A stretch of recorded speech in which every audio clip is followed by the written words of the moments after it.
Coucou tout le monde, bienvenue dans une nouvelle vidéo aujourd'hui pour parler un petit peu de Madagascar puisque madame me manque énormément, encore une fois, même si j'y suis allée l'été dernier. D'ailleurs n'hésitez pas à voir toutes mes vidéos sur Madagascar que j'ai fait l'année dernière.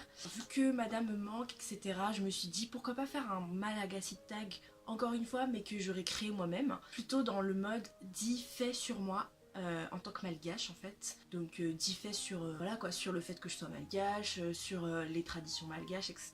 Bref, j'ai tout noté dans mon petit carnet, voilà quoi, j'espère que ça va vous plaire. Cette fois-ci je fais la vidéo en français et pas en malgache, mais j'essaierai de sous-titrer en malgache si possible, pour que voilà les malgaches puissent regarder la vidéo. Voilà, je me suis dit de la faire en français parce que de plus en plus j'ai remarqué que mon audience elle est plus en France et etc. quoi, voilà.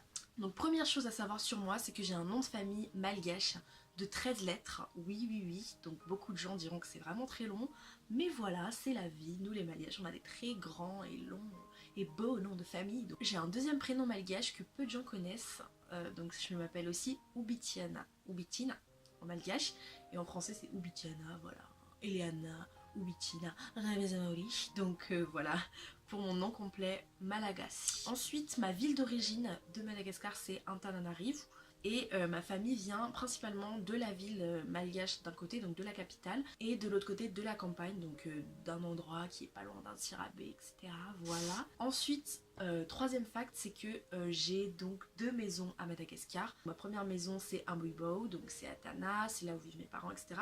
Et ma deuxième maison c'est plutôt ma résidence de vacances avec ma famille, avec mes grands-parents, etc. qui est à un Jan Manelach, donc pas trop loin d'un Tirabé, dans un petit village tout mignon comme on adore. Ensuite, quatrième fact, c'est que, donc peu de gens le savent, mais j'ai été dans une école primaire malgache d'expression française, donc je n'étais pas dans les écoles françaises d'expression française avant d'aller au lycée français, hein. J'étais bien dans une école malgache d'expression française, voilà, c'est le côté un peu blédos caché en moi. Cinquième chose, maintenant je vais un petit peu parler des endroits à Madagascar et tout, surtout que vous êtes pas forcément de Madagascar. Donc, déjà les villes où j'ai déjà été, donc j'ai été dans beaucoup de villes à Mada et je suis vraiment reconnaissante auprès de mes parents et tout qui m'aient permis de voyager comme ça. Donc j'ai déjà été du coup à la capitale, Antananarivo, j'ai déjà été à Tamatave, à Majinga, à Diego, à Tuléar, à Nosibé, à Fianarantsoa, à Antirabé bien sûr, mais aussi dans d'autres plus petites villes comme Pampé, Mantassou,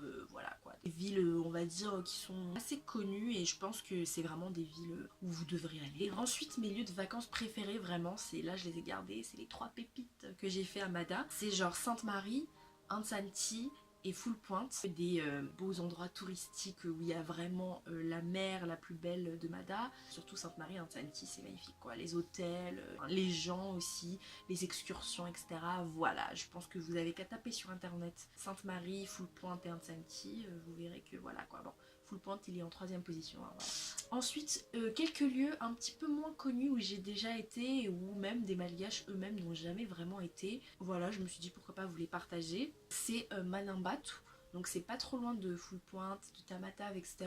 C'est sur la côte est du coup. Mais aussi Indus Bay, donc Indus Bay c'est pas trop loin de Tana, c'est genre juste après un pef je crois, enfin c'est dans ces eaux là on va dire. Et en dernier, Vatmanch, donc pareil c'est aussi sur la côte est, on y est allé il y a vraiment très longtemps. C'était genre quand j'étais encore assez enfant et tout avec ma tante, mes parents et tout ça. Et franchement c'est vraiment stylé de ces endroits là, enfin c'est très calme, reposant, c'est pas trop touristique on va dire comme tous les lieux que j'ai déjà cités tout à l'heure, les grandes villes et les lieux touristiques et tout que j'adore, mais voilà quoi, on va dire que c'est des lieux un petit peu moins connus et un petit peu plus primaires si vous voulez y aller. Ensuite on passe 8ème fact, donc les villes que j'ai jamais vues mais que j'aimerais vraiment voir à Mada, on a toujours pas eu l'occasion d'y aller, c'est Issal, Mourndave et Fort-Dauphin. Donc je sais qu'en tant que malgache, ne jamais être allé à l'allée des baobabs à Mourndave, c'est un peu shame on me. Mais franchement, voilà, j'ai pas encore eu le temps d'y aller depuis. Et vraiment, c'est des endroits que j'aimerais trop visiter. Enfin, surtout Issal et Mourndave, vraiment de ouf. Et Fort-Dauphin aussi, pourquoi pas, parce que c'est un des endroits du sud que j'ai pas fait encore, donc voilà on avait fait Tuléar, Ifat et tout, mais pas le côté est du sud de Mada. Maintenant je vais un peu plus parler de les traditions malgaches les plus marquantes que j'ai faites. Là ça va être un petit peu long. C'est le Famadiyen. Donc le Famadiyen ou le retournement des morts en français. Ça s'est passé en 2012, donc j'y étais déjà allée plus jeune parce qu'on le fait tous les 7 ans en fait. En fait le Famadiyen, en quoi ça consiste? Donc je sais qu'il y a beaucoup de gens qui vont se dire ah, what the fuck c'est quoi ça et tout. En fait le retournement des morts c'est le fait que on honore nos ancêtres, donc les ancêtres c'est-à-dire mes arrière-grands-parents ou arrière-arrière-grands-parents ou enfin voilà.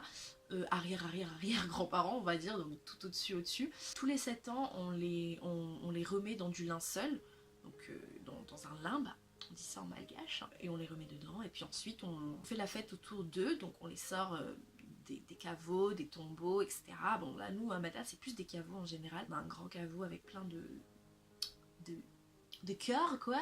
On porte les corps entre nous et on chante, on danse, il y a un traditionnel kabar, donc c'est un discours malgache qui est prononcé. Voilà, en fait on fait cette cérémonie là pendant plusieurs heures, je pense que c'est, si je dis pas de bêtises, c'est genre vers la fin de la journée, au coucher du soleil, on tourne 7 fois autour de la tombe avec les morts dans nos mains, etc.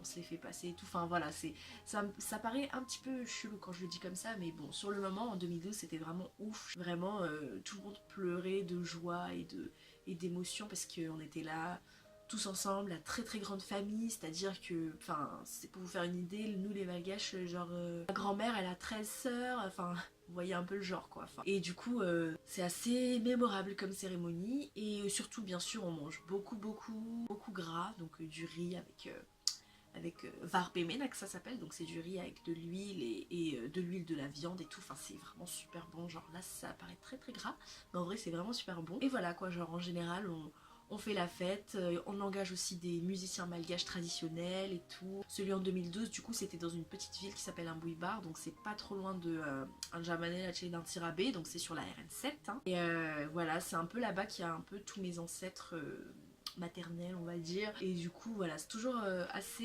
émouvant quoi de vivre ce genre de tradition et c'est assez marquant. Bon t'as un petit peu peur et tout ça, enfin le moment où ils ouvrent le caveau et tout, ça fait un petit peu peur quoi, mais je pense qu'à part ça franchement c'est vraiment génial. Enfin, je suis contente qu'il y ait aussi cette tradition-là. Donc il y a des gens, ça fait des conflits à Mada, etc.